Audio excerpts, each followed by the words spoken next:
ہمارے یہاں یہ بھی بڑا مسئلہ ہے، جو آئٹم سال بھر نہیں ملتے صاحب وہ رمضان میں ملتے ہیں۔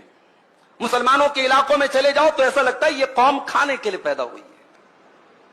اتنے ہوٹل برساتی میڈک کی طرح کھل جاتے رمضان میں، اللہ کی پناہ۔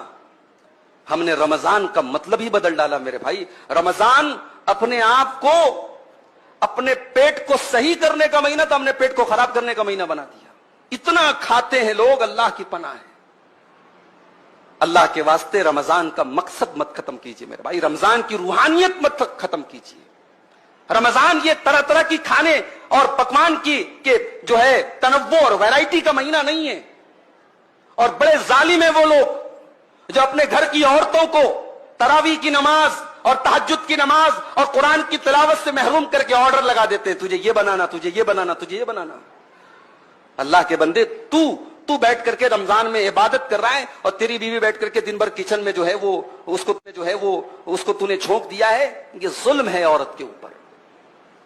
باقی 11 مہینے ایک سے ایک آئٹم کھاؤ، رمضان میں تھوڑی سادگی اپناؤ۔ یہ جو ہم نے ویرائٹی کا کھانے کی ویرائٹی کا مہینہ بنا لیا مناسب نہیں ہے، یہ رمضان کے مقصد کے خلاف ہے۔ ہمارے بہت سارے نوجوانوں نے اس مہینے کا ایک عجیب و غریب لائف سٹائل بنا کے رکھا ہے۔ رات میں دیر رات تک جاگتے ہیں اور فجر کی ہمارے